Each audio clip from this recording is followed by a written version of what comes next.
బాసినటువంటి అమరుల సాక్షిగా ఈ వేదిక మీద ఒక కంకణబద్ధులమై మనం ఇంటికి బయలుదేరాల్సిన అవసరం ఉంది. ఎందుకంటే ఆనాడు నారా చంద్రబాబు గారి నాయకత్వంలో ఈ రాష్ట్రంలో ఉన్నటువంటి వర్గీకరణ సమస్య మీద పోరాటం చేసి అసలు బాసినటువంటి పానంగి చేసయ్య మరియు గోపతోటి నారాయణ గారి ఆత్మలు మరియు క్షోభిస్తున్నాయి.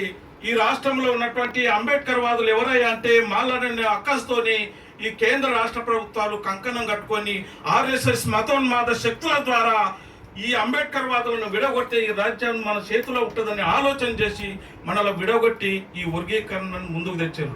సోదరులారా, ఈ రోజు ఉన్నటువంటి పరిస్థితుల్లో ఈ దేశంలో ఉన్నటువంటి నిన్నమన్న జరిగినటువంటి జంతర్ మంతర్ సంఘటన ఒకటే ఆలోచన చేయండి. 30 ఏళ్ళు నిండని పసి వయసులో ఉన్నటువంటి అభిజిత్ దీప్ ఎవరంటే అతను ఒక అంబేద్కర్ వారసుడు.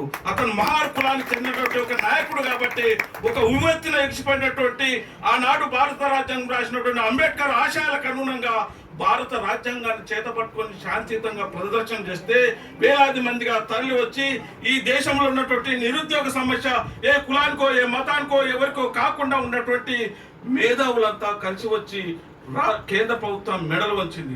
అంటే అలాంటి పరిస్థితుల్లో ఉన్నటువంటి ఈ రాష్ట్రంలో ఉన్నటువంటి కాంగ్రెస్ ప్రభుత్వం ఆనాడు మన తాత ముత్తాతల నుండి కాంగ్రెస్ ప్రభుత్వాన్ని నమ్ముకొని మాలలంతా గుండు గుత్తగా ఇందిరమ్మ రాజ్యానికి ఒత్తాసు పలుకుతూ ఓట్లేస్తే ఈనాడు ఉన్నటువంటి ఈ రెడ్డి ప్రభుత్వం మాదిగలకు ఒత్తాసు పలికి మాలలను నిండా ముంచే విధంగా ఈ వర్గీకరణ చట్టాన్ని తెచ్చింది.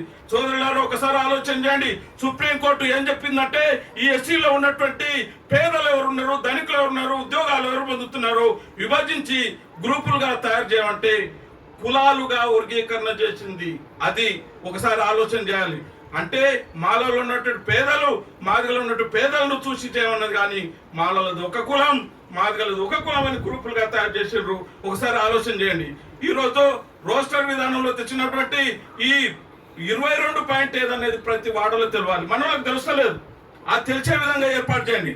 దానికి ముందుగా మొన్ననే కేంద్ర ప్రభుత్వం ఏమంటుంది, ఈ క్రిమిలేయర్ విధానం ఏదైతే ఉందో పేదలు ఉన్నత వర్గాలు ఉద్యోగాలు ఎవరు పొందుతున్నారో వాళ్ళ క్రిమిలేయర్ వర్తింపజేయాలని సుప్రీంకోర్టు చెప్తే మళ్ళీ కేంద్ర ప్రభుత్వం ఏం చెప్తుంది, మేము క్రిమిలేయర్కు ఎస్సీ ఎస్టీల క్రిమిలేయర్ వర్తించొద్దు అని కేంద్ర ప్రభుత్వం డిక్లేర్ చేసింది.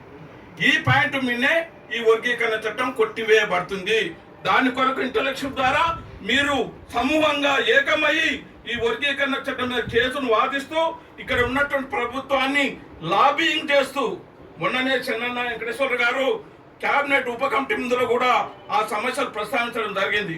అది ఏం జరుగుతుంది అనేది మనకు విశదంగా చెప్పాల్సిన అవసరం మీ పైన ఉందని తెలియజేస్తూ ఈ రాష్ట్రంలో ఉన్నటువంటి మాలలు ఇంటలెక్చువల్ ఎవరుండ్రో వాళ్ళతో మీరు సమావేశం ఏర్పాటు చేయాలి.